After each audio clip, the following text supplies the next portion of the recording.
EPFO यानी भविष्य की पूंजी। हर नौकरी पेशा शख्स की ख्वाहिश होती है कि रिटायरमेंट के पास उसके पास बुढ़ापे में एक ठीक ठाक रकम पेंशन के रूप में मिलती रहे। तो आपके लिए खुशखबरी है, सुप्रीम कोर्ट के आदेश के बाद कर्मचारी भविष्य निधि संगठन यानी ईपीएफओ ने एम्प्लॉय पेंशन स्कीम या ईपीएस के अपने मेंबर्स और कंपनी के लिए उस प्रक्रिया को खोल दिया है जिसके तहत कर्मियों को ज़्यादा पेंशन मिल सकती है। नमस्कार, आपका स्वागत है स्वदेश विशेष में और मैं हूं आपके साथ राजेश सिंह। अगर आप एक नौकरी पेशा शख्स हैं और आप भविष्य के लिए एक अच्छी खासी रकम पेंशन के रूप में पाना चाहते हैं तो ईपीएफओ ने ईपीएस के तहत हायर पेंशन के लिए आवेदन करने की प्रक्रिया बताते हुए गाइडलाइन जारी की है, जिसके तहत कोई भी कर्मचारी जो 31 अगस्त 2014 को ईपीएफओ का मेंबर था और 1995 ईपीएस के तहत उच्च पेंशन का विकल्प नहीं चुना था, उसके पास 3 मार्च 2023 को या उससे पहले इसे चुनने का एक ऑप्शन है। तो चलिए आज स्वदेश विशेष में इसी मुद्दे पर बात करेंगे कि आखिर इस नए फैसले के बाद पेंशन धारकों को किस तरह का फायदा मिल सकेंगे। और इस पर बात करने के लिए हमारे साथ मौजूद है प्रकाश प्रियदर्शी, हमारे संवाददाता। प्रकाश, सबसे पहले हम आपसे ही जानना चाहेंगे कि क्या सुप्रीम कोर्ट का ऑर्डर था और क्या सर्कुलर आया है, कैसे एक ईपीएफओ का मेंबर इस सर्कुलर से ज्यादा पेंशन के लिए अप्लाई कर सकता है?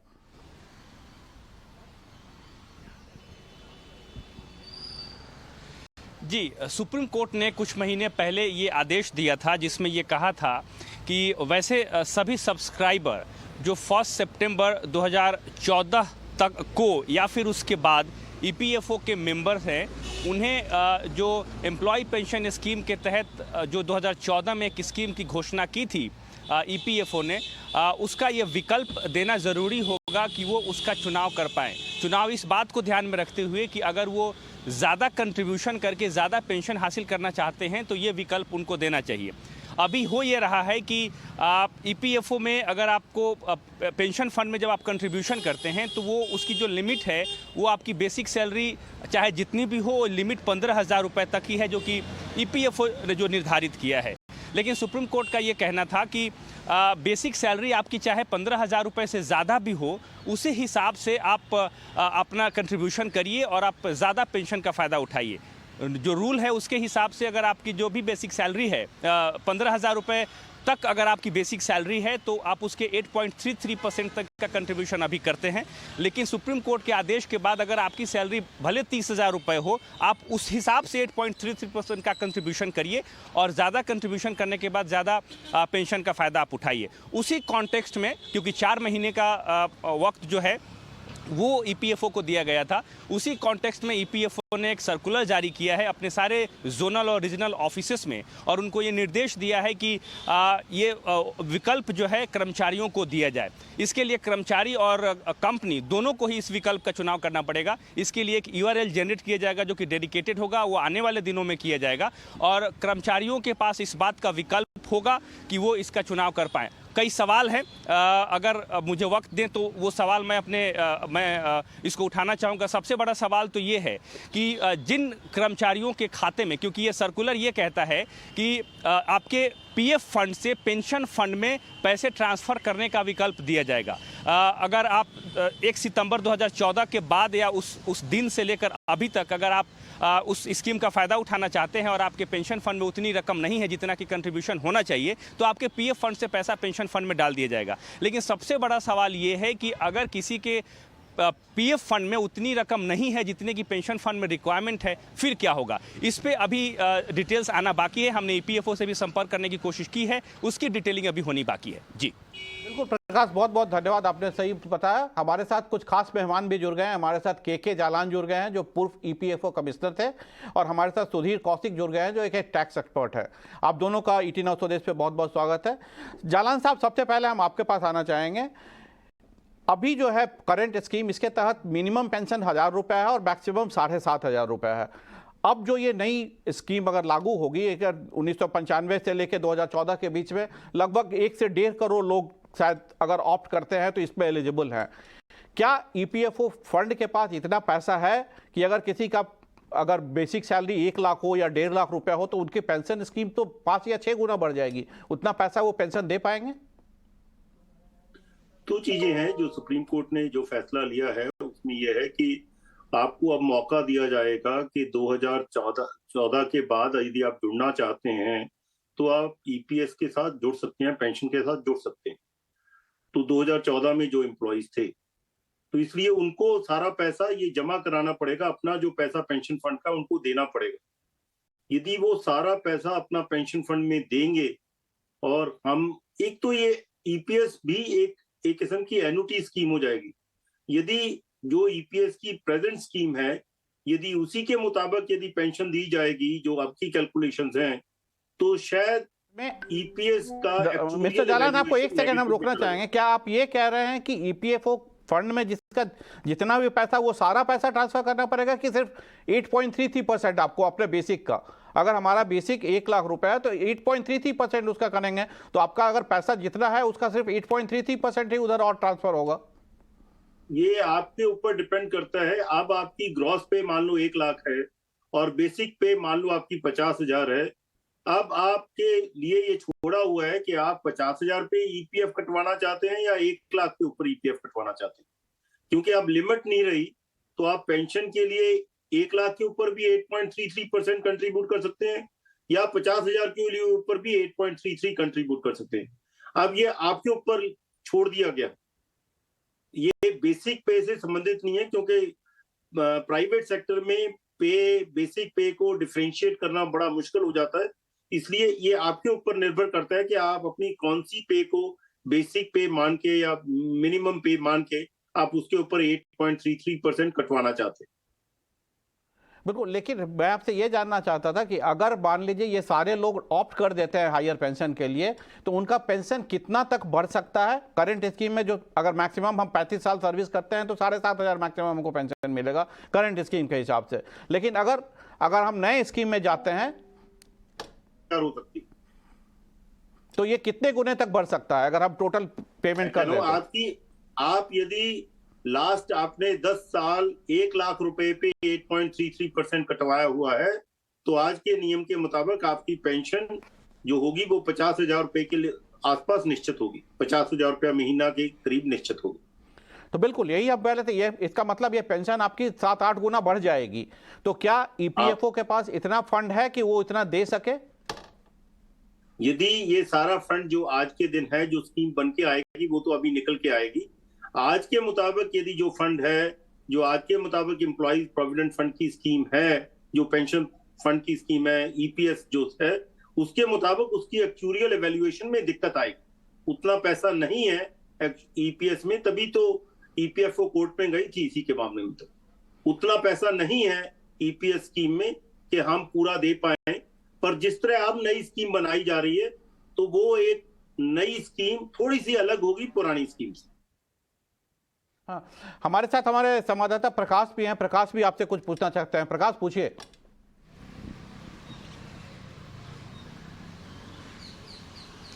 मेरा सवाल वही है, बेसिक सैलरी से संबंधित जिसका जिक्र आपने किया, क्योंकि जो सुप्रीम कोर्ट का ऑर्डर कहता है और जो सर्कुलर इशू किया गया है ईपीएफओ की तरफ से, उस पर साफ तौर पर यह लिखा है कि जो एक्चुअल बेसिक सैलरी का कंट्रीब्यूशन आप करेंगे 8.33%। लेकिन जलान साहब जैसा कह रहे हैं कि आप अपने ग्रॉस सैलरी का भी 8.33% कर सकते हैं। इसमें एक दुविधा है, तो ये क्लैरिटी अगर हमारे दर्शकों को दे पाएं, क्योंकि ईपीएफओ का सर्कुलर यही कहता है, सुप्रीम कोर्ट के ऑर्डर में भी एक्चुअल बेसिक सैलरी का जिक्र किया गया है। तो अगर हमारा जो सैलरी स्ट्रक्चर जो है, चाहे हम किसी भी कंपनी में काम करते हैं, प्राइवेट सेक्टर में काम करते हैं, हमारे सैलरी के स्ट्रक्चर में बेसिक सैलरी का कंपोनेंट होता है, चाहे उसमें अलाउंसेस जितना भी हो। तो जो भी कंट्रीब्यूशन अभी भी हो रहा है और आने वाले दिनों में भी होगा इस नए स्कीम के आधार पे भी, वो कंट्रीब्यूशन जो है एक्चुअल बेसिक सैलरी के आधार पर ही होगा। ऐसे में ये हम अपने दर्शकों के लिए समझना चाहते हैं कि अगर किसी की ग्रॉस सैलरी 1 लाख रुपए है, तो वो फिर 8.33% का कंट्रीब्यूशन कैसे कर सकता है? मैं इसमें यही कहना चाह रहा था कि आज के दिन बेसिक सैलरी प्राइवेट सेक्टर में डिफाइन करना जरूरी नहीं है। आप प्राइवेट सेक्टर में कई जगह पे आप देखेंगे कि ग्रॉस सैलरी 1 लाख रुपया है, बेसिक सैलरी 80,000 रुपया है।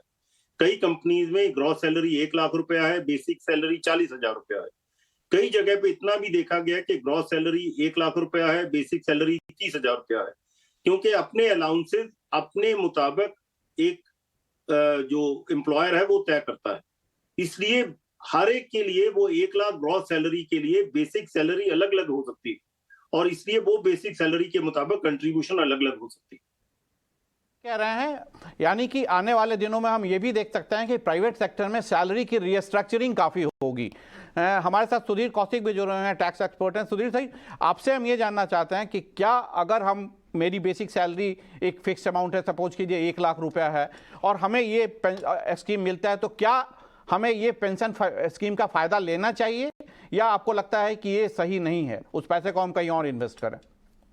नमस्कार जी। एक तो ये इसका फायदा जरूर लेना चाहिए, क्योंकि जो सरकारी स्कीम है, जो इसका ईपीएफ की जो स्कीम है, ये आपके बाद आपकी फैमिली को भी एक गारंटी करती है पेंशन की। तो इसमें एक अलग जो बाकी जगह शायद कितनी आपको मिलती है फैसिलिटी। और इसमें जो एक सवाल हमारे जालान जी या प्रकाश जी के बीच में है, मेरा मानना यह है कि मूल वेतन यानी कि बेसिक जो सैलरी है उसके ऊपर ही 8.33 होगा, वो ग्रॉस सैलरी पर शायद नहीं होना चाहिए। जो अभी तक का हमारा जितना भी हमने इसको सर्कुलर को देखा है, या अभी तक जिस तरह से पीएफ और इस ईपीएस की कंट्रीब्यूशन होता है, तो वो कोई ग्रॉस सैलरी पर अभी भी नहीं करते हैं, और शायद आने वाले दिनों में भी ऐसा नहीं है। एक तो ये मुझे लगता है, मेरा मानना ऐसा है। दूसरा, इसमें जरूर करना चाहिए। हाँ, सरकार के पास पैसे की कमी होगी, वो कंट्रीब्यूशन लोगों को भी करना पड़ सकता है। अगर वो उनके प्रोविडेंट फंड से पैसा ट्रांसफर करने के बाद भी पेंशन फंड के लिए पैसा कम है, तो ये अभी कैलकुलेशंस शेयर नहीं हुई हैं। अभी इसकी गणना किस तरह से होगी, या एक्चुअली किस तरह का इसको पेंशन कहते हैं। जैसे अभी जलान साहब ने बताया कि 50,000 तक की पेंशन होगी, हो सकता है कुछ कम बने। कुछ ना कुछ कैलकुलेशंस अभी आई नहीं है, और स्पेशली रोका गया है कि इस कैलकुलेशन के लिए अभी इंतजार करना चाहिए हम लोगों को। हाँ, कयास ये लगाया जा रहा है कि ये 4-5 गुना जरूर बढ़ जाएगी, जो अभी जो हमारी पेंशन है उससे ज्यादा जरूर होगी। नहीं, कि जो ब्रॉडर स्कीम ये है, माना जाता है कि 10 साल से ज़्यादा अगर आप कहीं कॉन्टिन्यूअस सर्विस करते हैं तो 15,000 रुपये अगर आपका बेसिक माना गया है, तो 15,000 into number of year of service divided by 70 वो आपका बेसिक आता है। तो उस हिसाब से अगर हम देख रहे हैं तो वो 15,000 अगर बढ़ के 1 लाख रुपया हो जाता है तो 5 से 6 गुना आपका पेंशन बढ़ जाएगा। सैलरी वालों की जरूर बढ़ेगी और कई गुना बढ़ेगी। जालान साहब, आपसे हम ये जानना चाहते हैं कि जो लोग इसका बेनिफिट लेना चाहते हैं, क्या प्रोसेस होगा? क्या हमें ऑनलाइन इसके लिए एप्लीकेशन डाल सकते हैं, या हमें पीएफ कमिश्नर में जाके एप्लीकेशन डालना होगा, या एम्प्लॉयर जो हमारा होगा वो हमसे सजेशन लेके वो एप्लीकेशन डालेगा? प्रोसेस क्या होगा, ये आप समझा सकते हैं दर्शकों को? वो अब आपके सर्कुलर में ये निश्चित किया हुआ है। एक तो ईपीएफओ में आजकल सारा काम ही ऑनलाइन हो रहा है, तो ये प्रोसेस भी ऑनलाइन होगा। प्लस ऑनलाइन प्रोसेस में आपके एम्प्लॉयर को और आपको डिफरेंट सर्कमस्टांसेस हैं। यदि आपने पहले ही पैसा दिया हुआ है ज्यादा, तो एक अलग सर्कमस्टांसेस हैं। यदि आप प्राइवेट पेंशन फंड में हैं, यदि प्राइवेट एम्प्लॉयज प्रोविडेंट फंड में हैं, तो उसमें अलग एक तरीका है। बट ये सारा प्रोसेस ऑनलाइन कंप्लीट किया जा सकता है। दूसरी चीज इसमें यह भी है कि सुप्रीम कोर्ट की जो ऑर्डर आई थी नवंबर 2022 में, तो ये कहा गया था कि 4 महीने के अंदर इसे पूरा कीजिए। अब ये जो सर्कुलर आया है, ये कल आया है ईपीएफओ का, और बोला ये जा रहा है कि 3 मार्च तक आप ऑनलाइन एप्लीकेशन डालें या अप्लाई करें जो भी। तो ये क्या जो कस्टमर्स हैं ईपीएफओ के, उनके लिए एक बहुत ही छोटा ड्यूरेशन का टाइम है? तो ऐसा क्यों ना हो कि ये मांगे ईपीएफओ ये कहे कि जो लोग ऑप्ट नहीं करना चाहते हैं वो करें, बाकी सारे लोग तो, अगर पेंशन हमारा बढ़ता है 5 से 6 गुना, तो लगभग सारे लोग अप्लाई करेंगे। दोनों चीजें हैं इसमें। आप इसको जो आप जितना सिंपल आप इसको ले रहे हैं कि पेंशन 4-5 गुना बढ़ रहा है, वो उतना सिंपल नहीं है। उतना ही पैसा आप ज्यादा दे रहे हैं और उतना ही पेंशन ज्यादा बढ़ रहा है, यही चीज है इसमें। एक ये एनुटी स्कीम ही है, कुल मिला के एक एनुटी स्कीम ही है। नंबर 2, ये लगता है कि यदि ईपीएफओ ने ये पहला टाइम दिया है, और यदि लगता है कि ज्यादा एम्प्लॉइज से टाइम मांगेंगे और कोई सिस्टम में भी दिक्कत आती है, तो इसमें कोई दिक्कत नहीं होगी कि टाइम और बढ़ाया जाएगा, और बढ़ाना पड़ेगा ही। यदि कोई दिक्कत आएगी सिस्टम में, जब भी कोई इलेक्ट्रॉनिक सिस्टम में कोई दिक्कत आती है तो टाइम बढ़ाया जाता है। तो इसलिए ये टाइम अभी तो सुप्रीम कोर्ट की हिदायतों के मुताबिक दिया गया है। मुझे लगता है कि शायद यदि कोई भी दिक्कत आई तो ये टाइम आगे और एम्प्लॉइज के लिए बढ़ाया जाएगा। बिल्कुल, हमारे साथ हमारे संवाददाता प्रकाश भी कुछ पूछना चाहते हैं। प्रकाश, पूछिए। जी,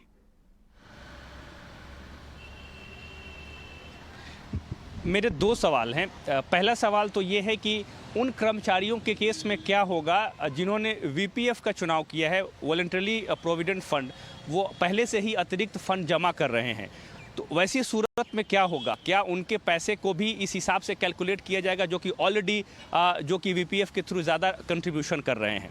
दूसरा सवाल ये है कि वैसी सूरत में क्योंकि सरकार वेज कोड के हिसाब से जो नए लेबर कानून लागू हो रहे हैं, जिसमें जो वेज कोड है उसमें एक प्रोविज़न है, वो प्रोविज़न ये कहता है कि आपकी जो ग्रॉस सैलरी है उसमें जो अलाउंसेस का हिस्सा है वो 50% से ज़्यादा नहीं होने चाहिए। संसद ने इसको मंजूरी दे दी है और नियम बनाने की प्रक्रिया चल रही है। सवाल उठता यह है कि जब अलाउंसेस का हिस्सा 50% तय हो जाएगा तो जाहिर तौर पे बेसिक सैलरी बढ़ जाएगी। उस केस में टैक्स का कैलकुलेशन कैसे होगा और क्या उस बात का इंतज़ार करना चाहिए कि वो जो कानून है, जो नया कानून है वो लागू हो जाए और उसके बाद फिर ईपीएफओ की ये स्कीम जो है लागू हो? इस पर अगर हमारे एक्सपर्ट जानकारी दे पाए। दो चीजें आपने पूछी हैं। एक तो पहला है कि आप पहला प्रश्न क्या था आपका, दोबारा आप रिपीट करेंगे एक बार? जो लोग वीपीएफ के थ्रू मतलब ईपीएफ में वॉलंटरी प्रोविडेंट फंड के थ्रू कंट्रीब्यूशन पहले से कर रहे हैं, उनका क्या होगा इस नई प्रक्रिया के तहत? 2014 के बाद आपका मुझे ईपीएस में 8.33% कंट्रीब्यूशन चाहिए। यदि आप वीपीएफ से, वॉलंटरी प्रोविडेंट फंड से भी वो पैसा कंट्रीब्यूट कर रहे हैं, तब भी एम्प्लॉई और एम्प्लॉयर की सहमति से वो 8.33% आप इधर ट्रांसफर करा सकते हैं। उसमें कोई ज्यादा दिक्कत होने वाली नहीं। आपको, हमें तो पैसा ट्रांसफर होने की बात है। पैसा 8.33% ट्रांसफर होना चाहिए और उसी डेट में ट्रांसफर होना चाहिए जिस डेट में ये नियम के मुताबिक होना चाहिए। जैसे यदि आपका अप्रैल 2014 का मुझे पैसा चाहिए तो मई 2014 में वो पैसा आना चाहिए, किसी अकाउंट से आ जाए, बीपीएफ से आ जाए या आपके ईपीएफ से आ जाए। एक तो ये पहला जवाब तो हो गया। दूसरा ये है जो आप बेसिक सैलरी की बात कर रहे हैं, यस, बेसिक सैलरी के ऊपर एक तो ये डिसीजन आ गया कि 50% से ज्यादा अलाउंसेस नहीं हो सकते। एक और डिसीजन भी आ गया कि जो मिनिमम वेजेस हैं, मिनिमम वेजेस के ऊपर 100% पे ही ये कटना चाहिए, उसमें कोई अलाउंसेस भी उसको अलाउड नहीं किया, तो उसमें मिनिमम वेजेस के ऊपर ही कटना चाहिए। इसलिए basic salary can not be less than, in A way could not be less than 50%, but can also be equivalent to 100% or it can be equivalent to the gross salary. To that extent ये चीज थोड़ी सी उस लिहाज से बदलेगी। पर अब आप बेसिक सैलरी, ये कोई है कि आप बेसिक सैलरी आप 2015 की चेंज कर लेंगे, 2018 की चेंज कर लेंगे। जो भी कंट्रीब्यूशन, जो बेसिक सैलरी पहले आपकी है उसके मुताबिक ही आप कंट्रीब्यूट करेंगे, यदि पास्ट का कंट्रीब्यूट करेंगे, और अभी का आगे से जो भी आप कंट्रीब्यूट करेंगे वो आपका बेसिक सैलरी का एक स्ट्रक्चर बन जाएगा आपकी कंपनी में। कंपनी में ये कहा जा रहा है कि allowances can not be more than 50%, they can be 20%, that means basic salary can be 80% of your gross salary. तो 80% पे भी ईपीएफ कट सकता है और 80% पे भी आपको उस लिहाज से पेंशन की देनदारी हो सकती है। सुधीर कौशिक साहब, आपका भी इसी पे हम व्यू पॉइंट लेना चाहेंगे। क्या आपको ये नहीं लगता है कि जो वॉलंटरी जमा कर रहे हैं पैसा, उनके साथ ये है कि वो उनके भी बेसिक तो डेफिनेटली डिफाइंड होगी, चाहे वो जिस भी ऑर्गेनाइजेशन में काम करते हो, और ये प्रीवियस है, तो वो बेसिक पे ही 8.33% कटना चाहिए कि अगर हमारी बेसिक 50,000 और हम 1 लाख पे जमा कर रहे हैं तो 12%, तो हमारा जो 8.33% पे ही ये पेंशन बेनिफिट मिलनी चाहिए।